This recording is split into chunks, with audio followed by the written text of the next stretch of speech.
नमस्कार, जय हिंद। मैं अमिता आशीष आप सभी प्रिय मित्रों का हार्दिक अभिनंदन करती हूँ। आज मैं लेकर आई हूँ मुंशी प्रेमचंद्र जी की एक प्रसिद्ध कहानी नैराश्य लीला। इस कहानी में उन्होंने बाल विधवाओं के जीवन में आने वाली विभिन्न विसंगतियों का वर्णन किया है और हमें सोचने पर विवश किया है कि किस प्रकार एक बाल विधवा अपने जीवन को कितनी विसंगतियों और कष्टों के साथ जीने का प्रयास करती है, लेकिन फिर भी उसे समाज जीने नहीं देना चाहता। आखिर वो किस तरह से अपना जीवन व्यतीत करे, कुछ इसी तरह के प्रश्नों को लेकर आई है ये कहानी नैराश्य लीला। पंडित हृदयनाथ अयोध्या के एक सम्मानित पुरुष थे। धनवान तो नहीं, लेकिन खाने पीने से खुश थे। कई मकान थे, उन्हीं के किराए पर गुजर होता था। इधर किराए बढ़ गए थे, जिससे उन्होंने अपनी सवारी भी रख ली थी। बहुत विचारशील आदमी थे, अच्छी शिक्षा पाई थी, संसार का काफ़ी तजुर्बा था, पर क्रियात्मक शक्ति से वंचित थे, सब कुछ न जानते थे। समाज उनकी आंखों में एक भयंकर भूत था, जिससे सदैव डरते रहना चाहिए। उसे जरा भी रुष्ट किया तो फिर जान की खैर नहीं। उनकी स्त्री जागेश्वरी उनका प्रतिबिंब थी। पति के विचार उसके विचार और पति की इच्छा उसकी इच्छा थी। दोनों प्राणियों में कभी मतभेद न होता था। जागेश्वरी शिव उपासक थी, हृदयनाथ वैष्णव थे, पर दान और व्रत में दोनों को समान श्रद्धा थी। दोनों धर्मनिष्ठ थे, उससे कहीं अधिक जितना सामान्यतः शिक्षित लोग हुआ करते हैं। इसका कदाचित यह कारण था कि एक कन्या के सिवा उनकी और कोई संतान न थी। उसका विवाह 13वें वर्ष में हो गया था और माता पिता को अब यही लालसा थी कि भगवान इसे पुत्रवती करे, तो हम लोग नवासे के नाम अपना सब कुछ लिखा कर निश्चिंत हो जाएं। किंतु विधाता को कुछ और ही मंजूर था। कैलाश कुमारी का अभी गौना भी न हुआ था। वह अभी तक यह भी न जानने पाई थी कि विवाह का आशय क्या होता है कि उसका सुहाग उठ गया। वैधव्य ने उसके जीवन की अभिलाषाओं का दीपक बुझा दिया। माता और पिता विलाप कर रहे थे, घर में कोहराम मचा हुआ था, पर कैलाश कुमारी भौचक्की हो कर सबके मुंह की ओर ताकती थी। उसकी समझ में नहीं आता था कि यह लोग क्यों रो रहे हैं। माँ बाप की इकलौती बेटी थी। माँ बाप के अतिरिक्त वह किसी तीसरे व्यक्ति को अपने लिए आवश्यक न समझती थी। उसकी सुख कल्पनाओं में अभी पति का प्रवेश न हुआ था। वह समझती थी स्त्रियां पति के मरने पर इसीलिए रोती हैं कि वह उनका और उनके बच्चों का पालन करता है। मेरे घर में किस बात की कमी है, मुझे इसकी क्या चिंता है कि खाएंगे क्या, पहनेंगे क्या। मुझे जिस चीज़ की ज़रूरत होगी बाबूजी तुरंत ला देंगे, अम्मा से जो चीज़ मांगूंगी वह दे देंगी, फिर रोऊं क्यों। वह अपनी माँ को रोते देखती तो रोती, पति के शोक से नहीं, माँ के प्रेम से। कभी सोचती शायद यह लोग इसलिए रोते हैं कि कहीं मैं कोई चीज़ न मांग बैठूं जिसे वह दे न सकें, तो मैं ऐसी चीज़ मांगूंगी ही क्यों। मैं अब भी तो उनसे कुछ नहीं मांगती, वह आप ही मेरे लिए एक ना एक चीज़ नित्य लाते रहते हैं। क्या मैं अब कुछ और ही हो जाऊंगी। इधर माता का यह हाल था कि बेटी की सूरत देखते ही आंखों से आंसू की झड़ी लग जाती थी। बाप की दशा और भी करुणाजनक थी। घर में आना जाना छोड़ दिया था, सिर पर हाथ धरे कमरे में अकेले उदास बैठे रहते। उसे विशेष दुख इस बात का था कि सहेलियां भी अब उसके साथ खेलने न आती। उसने उनके घर जाने की माता से आज्ञा मांगी तो वह फूट फूट कर रोने लगी। माता पिता की यह दशा देखी तो उसने उनके सामने जाना छोड़ दिया। बैठी किस्से कहानियाँ पढ़ा करती। उसकी एकांत प्रियता का माँ बाप ने कुछ और ही अर्थ समझा। लड़की शोक के मारे घुली जाती है। इस वज्राघात ने उनके हृदय को टुकड़े टुकड़े कर डाला है। एक दिन हृदयनाथ ने जागेश्वरी से कहा, जी चाहता है घर छोड़कर कहीं भाग जाऊं। इसका कष्ट अब नहीं देखा जाता। जागेश्वरी, मेरी तो भगवान से यही प्रार्थना है कि मुझे संसार से उठा ले। कहाँ तक छाती पर पत्थर की सिल रखूं? हृदयनाथ, किसी भांति इसका मन बहलाना चाहिए जिससे शोक में विचार आने ही न पाए।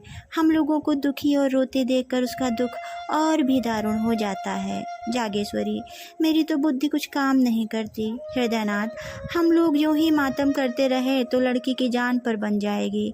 अब कभी कभी उसे लेकर सैर करने चली जाया करो। कभी कभी थिएटर दिखा दिया, कभी घर में गाना बजाना करा दिया। इन बातों से उसका दिल बहलता रहेगा। जागेश्वरी, मैं तो उसे देखते ही रो पड़ती हूँ, लेकिन अब जब्त करूँगी। तुम्हारा विचार बहुत अच्छा है। बिना दिल बहलाव के उसका शोक दूर न होगा। हृदयनाथ, मैं भी अब उससे दिल बहलाने वाली बातें किया करूँगा। कल एक सैर भी लाऊंगा, अच्छे अच्छे दृश्य जमा करूँगा। ग्रामोफोन तो आज ही मंगवाए देता हूँ। बस उसे हर वक्त किसी न किसी काम में लगाए रहना चाहिए। एकांतवास शोक ज्वाला के लिए समीर के समान है। उस दिन से जागेश्वरी ने कैलाश कुमारी के लिए विनोद और प्रमोद के सामान जमा करने शुरू किए। कैलाशी माँ के पास आती तो उसकी आंखों में आंसू की बूंदें न देखती, होंठों पर हंसी की आभा दिखाई देती। वह मुस्कुराकर कहती, बेटी आज थिएटर में बहुत अच्छा तमाशा होने वाला है, चलो देखाएं। कभी गंगा स्नान की ठहरती, वहाँ माँ बेटी किश्ती पर बैठकर नदी में जल विहार करती। कभी दोनों संध्या समय पार्क की ओर चली जाती। धीरे धीरे सहेलियाँ भी आने लगीं। कभी सबकी सब बैठकर ताश खेलती, कभी गाती बजाती। पंडित हृदयनाथ ने भी विनोद की सामग्रियाँ जुटाई। कैलाशी को देखते ही मग्न होकर बोलते, बेटी आओ, तुम्हें आज कश्मीर के दृश्य दिखाऊं। कभी कहते, आओ आज स्विट्जरलैंड की अनुपम झांकी और झरनों की छटा देखें। कभी ग्रामोफोन बजाकर उसे सुनाते। कैलाशी इन सैर सपाटों का खूब आनंद उठाती। इतने सुख से उसके दिन कभी न गुजरे थे। इस भांति 2 वर्ष बीत गए। कैलाशी सैर तमाशे की इतनी आदी हो गई कि एक दिन भी थिएटर न जाती तो बेकल सी होने लगती। मनोरंजन नवीनता का दास है और समानता का शत्रु। थिएटरों के बाद सिनेमा की सनक सवार हुई। सिनेमा के बाद मिसमेरिज्म और हिप्नोटाइज्म के तमाशों की। ग्रामोफोन के नए रिकॉर्ड आने लगे। संगीत का चस्का पड़ गया। बिरादरी में कहीं उत्सव होता तो माँ बेटी अवश्य जाती। कैलाशी नित्य इसी नशे में डूबी रहती। चलती तो कुछ गुनगुनाते हुए, किसी से बातें करती तो वही थिएटर और सिनेमा की। भौतिक संसार से अब उसे कोई वास्ता न था। अब उसका निवास कल्पना संसार में था। दूसरे लोग की निवासिनी होकर उसे प्राणियों से कोई सहानुभूति न रही। किसी के दुख पर जरा दया न आती। स्वभाव में उदंडता का विकास हुआ। अपनी सुरुचि पर गर्व करने लगी। सहेलियों से डींगे मारती, यहाँ के लोग मूर्ख हैं, यह सिनेमा की कद्र क्या करेंगे, इसकी कद्र तो पश्चिम के लोग करते हैं। वहाँ मनोरंजन की सामग्रियाँ उतनी ही आवश्यक है जितनी हवा, तभी तो वे उतने प्रसन्न चित्त रहते हैं, मानो किसी बात की चिंता ही नहीं। यहाँ किसी को इसका रस ही नहीं। जिन्हें भगवान ने सामर्थ्य भी दिया है वह भी सरे शाम से मुंह ढांक कर पड़ रहते हैं। सहेलियाँ कैलाशी की यह गर्वपूर्ण बातें सुनती और उसकी और भी प्रशंसा करती। वह उनका अपमान करने के आवेग में आप ही हास्यास्पद बन जाती थी। पड़ोसिनों में इन सैर सपाटों की चर्चा होने लगी। लोक सम्मति किसी की रियायत नहीं करती। किसी ने सिर पर टोपी टेढ़ी रखी और पड़ोसियों की आंखों में खूबा। कोई ज़रा आकर कर चला और पड़ोसियों ने आवाज़ें कसी। विधवा के लिए पूजा पाठ है, तीर्थ व्रत है, मोटा खाना है, मोटा पहनना है। उसे विनोद और विलास, राग और रंग की क्या ज़रूरत है। विधाता ने उसके सुख के द्वार बंद कर दिए हैं। लड़की प्यारी सही, लेकिन शर्म और दया भी तो कोई चीज़ है। जब माँ बाप ही उसे सिर चढ़ाए हुए हैं तो उसका क्या दोष। मगर एक दिन आंखें खुलेंगी अवश्य। महिलाएं कहती, बाप तो मर्द है, लेकिन माँ कैसी है? उसको जरा भी विचार नहीं कि दुनिया क्या कहेगी। कुछ उन्हीं की एक दुलारी बेटी थोड़े ही है, इस भांति मन बढ़ाना अच्छा नहीं। कुछ दिनों तक तो यह खिचड़ी आपस में पकती रही। अंत को एक दिन कई महिलाओं ने जागेश्वरी के घर पदार्पण किया। जागेश्वरी ने उनका बड़ा आदर सत्कार किया। कुछ देर तक इधर उधर की बातें करने के बाद एक महिला बोली, महिलाएं रहस्य की बातें करने में बहुत अभ्यस्त होती हैं। बहन, तुम ही मज़े में हो कि हंसी खुशी में दिन काट देती हो। हमें तो दिन पहाड़ हो जाता है, न कोई काम न धंधा, कोई कहाँ तक बातें करे। दूसरी देवी ने आंखें मटकाते हुए कहा, अरे तो यह तो बदे की बात है। सभी के दिन हंसी खुशी में कटें तो रोए कौन? यहाँ तो सुबह से शाम तक चक्की चूल्हे में ही छुट्टी नहीं मिलती। किसी बच्चे को दस्त आ रहे हैं तो किसी को ज्वर चढ़ा है, कोई मिठाइयों की रट लगा रहा है तो कोई पैसों के लिए महाभारत मचाए हुए है। दिन भर हाय हाय करते दिन बीत जाता है। सारे दिन कठपुतलियों की भांति नाचती रहती हूँ। तीसरी रमणी ने इस कथन का रहस्यमय भाव से विरोध किया। बदे की बात नहीं, वैसा दिल चाहिए। तुम्हें तो कोई राज सिंहासन पर बिठा दे तब भी तस्कीन न होगी, अब और भी हाय हाय करोगी। इस पर एक वृद्धा ने कहा, नहीं, ऐसा दिल यह भी कोई दिल है कि घर में चाहे आग लग जाए, दुनिया में कितना ही उपहास हो रहा हो, लेकिन आदमी अपने राग रंग में मस्त रहे। वह दिल है कि पत्थर। हम गृहिणी कहलाती हैं। हमारा काम है अपनी गृहस्थी में रत रहना, आमोद प्रमोद में दिन काटना हमारा काम नहीं। और महिलाओं ने इस निर्दय व्यंग पर लज्जित होकर सिर झुका लिया। वे जागेश्वरी की चुटकियां लेना चाहती थीं। उसके साथ बिल्ली और चूहे की निर्दय क्रीड़ा करना चाहती थीं। आहत को तड़पाना उनका उद्देश्य था। इस खुली हुई चोट ने उनके परपीड़न प्रेम के लिए कोई गुंजाइश न छोड़े। किंतु जागेश्वरी को ताड़ना मिल गई।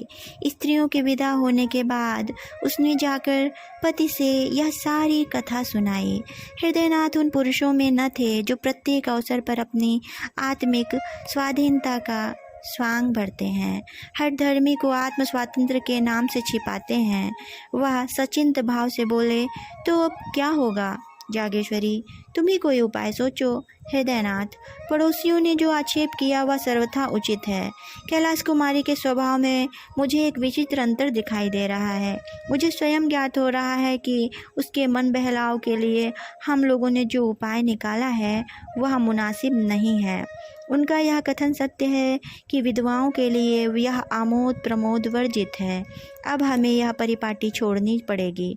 जागेश्वरी, लेकिन कैलाशी तो इन खेल तमाशों के बिना एक दिन भी नहीं रह सकती। हृदयनाथ, उसकी मनोवृत्तियों को बदलना पड़ेगा। शनय शनय यह मनो विनोद विलासोन्माद शांत होने लगा। वासना का तिरस्कार किया जाने लगा। पंडित जी संध्या समय ग्रामोफोन न बजाकर कोई धर्म ग्रंथ पढ़कर सुनाते। स्वाध्याय, संयम, उपासना में माँ बेटी रत रहने लगी। कैलाशी को गुरुजी ने दीक्षा दी। मोहल्ले और बिरादरी की स्त्रियां आईं। उत्सव मनाया गया। माँ बेटी अब किश्ती पर सैर करने के लिए गंगा न जाती बल्कि स्नान करने के लिए जाती। मंदिरों में नित्य जाती। दोनों एकादशी का निर्जल व्रत रखने लगीं। कैलाशी को गुरुजी नित्य संध्या समय धर्मोपदेश करते। कुछ दिनों तक तो कैलाशी को यह विचार परिवर्तन बहुत कष्टजनक मालूम हुआ, पर धर्मनिष्ठा नारियों का स्वाभाविक गुण है। थोड़े ही दिनों में उसे धर्म में रुचि हो गई। अब उसे अपनी अवस्था का ज्ञान होने लगा था। विषय वासना से चित्त आप ही आप खिंचने लगा। पति का यथार्थ आशय समझ में आने लगा था। पति ही स्त्री का सच्चा मित्र, सच्चा पथ प्रदर्शक और सच्चा सहायक है। पति विहीन होना किसी घोर पाप का प्रायश्चित है। मैंने पूर्व जन्म में कोई अकर्म किया होगा। पतिदेव जीवित होते तो मैं फिर माया में फंस जाती। प्रायश्चित का अवसर कहाँ मिलता। गुरुजी का वचन सत्य है कि परमात्मा ने तुम्हें पूर्व कर्मों के प्रायश्चित का यह अवसर दिया है। वह दव्य यातना नहीं है, जीवोद्धार का साधन है। मेरा उद्धार त्याग, विराग, भक्ति और उपासना से ही होगा। कुछ दिनों के बाद उसकी धार्मिक वृत्ति इतनी प्रबल हो गई कि अन्य प्राणियों से वह पृथक रहने लगी। किसी को न छूते, महरियों से दूर रहती, सहेलियों से गले तक न मिलते, दिन में 2-2, 3-3 बार स्नान करते, हमेशा कोई न कोई धर्म ग्रंथ पढ़ा करते। साधु महात्माओं के सेवा सत्कार में उसे आत्मिक सुख प्राप्त होता। जहाँ किसी महात्मा के आने की खबर पाती, उनके दर्शनों के लिए विकल हो उठते। उनकी अमृतवाणी सुनने से जी न भरता, मन संसार से विरक्त होने लगा, तल्लीनता की अवस्था प्राप्त हो गई। घंटों ध्यान और चिंतन में मग्न रहते, सामाजिक बंधनों से घृणा हो गई, हृदय स्वाधीनता के लिए ललायित हो गया। यहाँ तक कि 3 ही वर्षों में उसने संन्यास ग्रहण करने का निश्चय कर लिया। माँ बाप को यह समाचार ज्ञात हुआ तो होश उड़ गए। माँ बोली, बेटी, अभी तुम्हारी उम्र ही क्या है कि तुम ऐसी बातें सोचती हो। कैलाश कुमारी, माया मोह से जितनी जल्द निवृत्त हो जाए उतना ही अच्छा। हृदयनाथ, क्या अपने घर में रहकर माया मोह से मुक्त नहीं हो सकती हो? माया मोह का स्थान मन में है, घर में नहीं। जागेश्वरी, कितनी बदनामी होगी। कैलाश कुमारी, अपने को भगवान के चरणों पर अर्पण कर चुकी तो मुझे बदनामी की क्या चिंता। जागेश्वरी, बेटी, तुम्हें ना हो, हमको तो है। हमें तो तुम्हारा ही सहारा है। तुमने जो संन्यास ले लिया तो हम किस आधार पर जिएंगे? कैलाश कुमारी, परमात्मा ही सबका आधार है।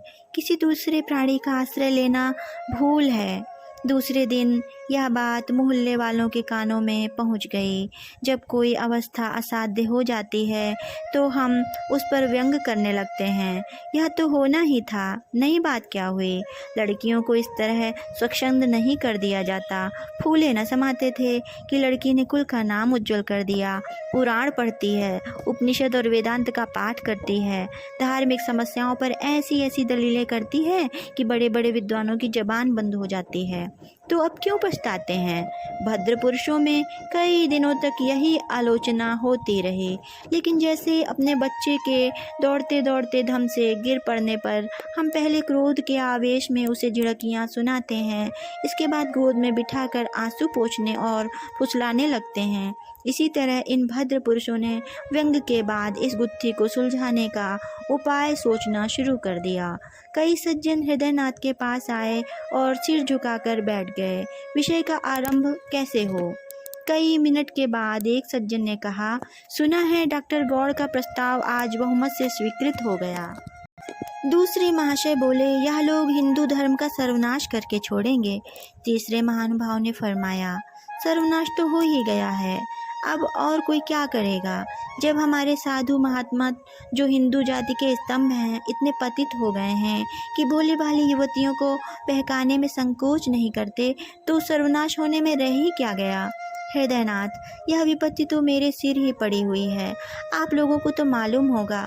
पहले महाशय, आप ही के सिर क्यों, हम सभी के सिर पड़ी हुई है। दूसरे महाशय, समस्त जाति के सिर कहिए। हृदयनाथ, उद्धार का कोई उपाय सोचिए। पहले महाशय, आपने समझाया नहीं। हृदयनाथ, समझा के हार गया, कुछ सुनते ही नहीं। तीसरे महाशय, पहले ही भूल हुई, उसे इस रास्ते पर डालना ही नहीं चाहिए था। पहले महाशय, उस पर पछताने से क्या होगा, सिर पर जो पड़ी है उसका उपाय सोचना चाहिए। आपने समाचार पत्रों में देखा होगा, कुछ लोगों की सलाह है कि विधवाओं से अध्यापकों का काम लेना चाहिए। यद्यपि मैं इसे भी बहुत अच्छा नहीं समझता, पर सन्यासिनी बनने से तो कहीं अच्छा है।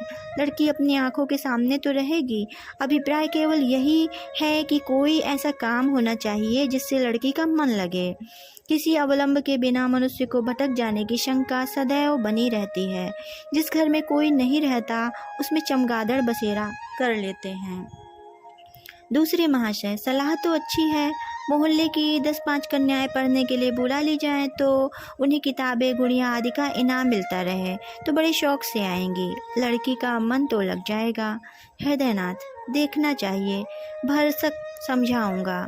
ज्यों ही वह लोग विदा हुए, हृदयनाथ ने कैलाश कुमारी के सामने यह तजवीज़ पेश की। कैलाशी को संन्यास के उच्च पद के सामने अध्यापिका बनना अपमानजनक जान पड़ता था।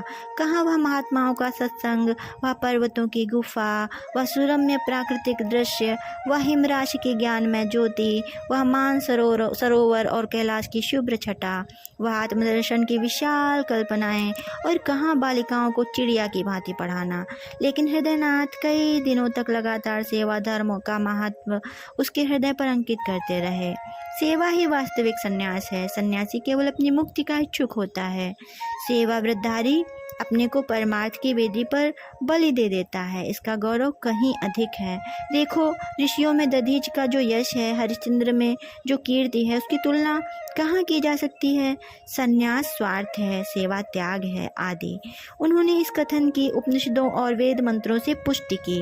यहाँ तक कि धीरे धीरे कैलाशी के विचारों में परिवर्तन होने लगा। पंडित जी ने मोहल्ले वालों की लड़कियों को एकत्र किया। पाठशाला का जन्म हो गया। नाना प्रकार के चित्र और खिलौने मंगाए। पंडित जी स्वयं कैलाश कुमारी के साथ लड़कियों को पढ़ाते। कन्याएं शौक से आती। उन्हें यहाँ की पढ़ाई खेल मालूम होती। थोड़े ही दिनों में पाठशाला की धूम हो गई। अन्य मोहल्लों की कन्याएं भी आने लगीं। कैलाश कुमारी की सेवा प्रवृत्ति दिनों दिन तीव्र होने लगी। दिन भर लड़कियों को लिए रहती, कभी पढ़ाती, कभी उनके साथ खेलती, कभी सीना पिरोना सिखाती। पाठशाला ने परिवार का रूप धारण कर लिया। कोई लड़की बीमार हो जाती तो तुरंत उसके घर जाती, उसकी सेवा शुश्रूषा करती, गाकर या कहानियाँ सुनाकर उसका दिल बहलाती। पाठशाला को खुले हुए साल भर हुआ था।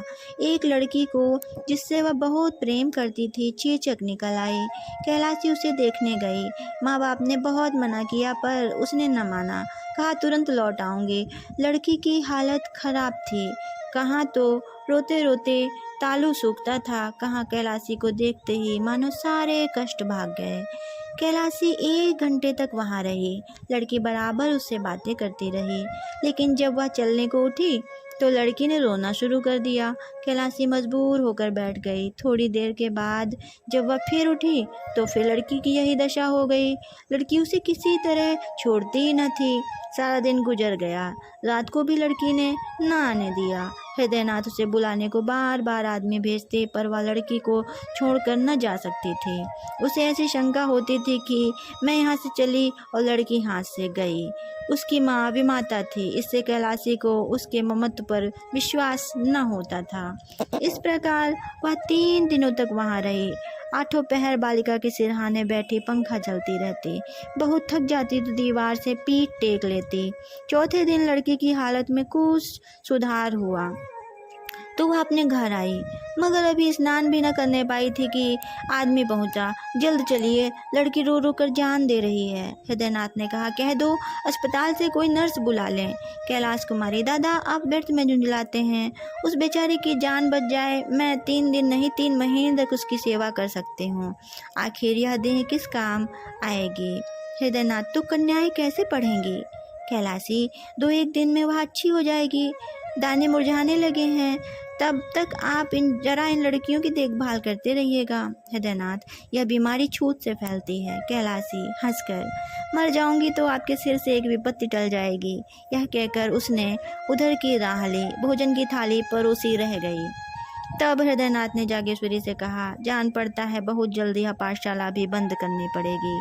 जागेश्वरी, बिना मांझी के नाव पार लगाना बहुत कठिन है। जिधर हवा पाती है उधर ही बह जाती है। हृदयनाथ, तो रास्ता निकालता हूँ, वही कुछ दिनों के बाद किसी दलदल में फंसा देता है। अब फिर बदनामी के सामने खड़ा हुआ नजर आ रहा हूँ। लोग कहेंगे लड़की दूसरों के घर जाती है और कई कई दिन पड़ी रहती है। क्या करूँ, कह दूँ लड़कियों को न पढ़ाया करो। जागेश्वरी, इसके सिवा और हो ही क्या सकता है। कैलाश कुमारी 2 दिन के बाद लौटी तो हृदयनाथ ने पाठशाला बंद कर देने की समस्या उसके सामने रखी। कैलाशी ने तीव्र स्वर में कहा, अगर आपको बदनामी का इतना भय है तो मुझे विष दे दीजिए। इसके सिवा बदनामी से बचने का और कोई उपाय नहीं। हृदयनाथ, बेटी संसार में रहकर तो संसार किसी ही करनी पड़ेगी। कैलाशी, तो कुछ मालूम भी तो हो कि संसार मुझसे क्या चाहता है।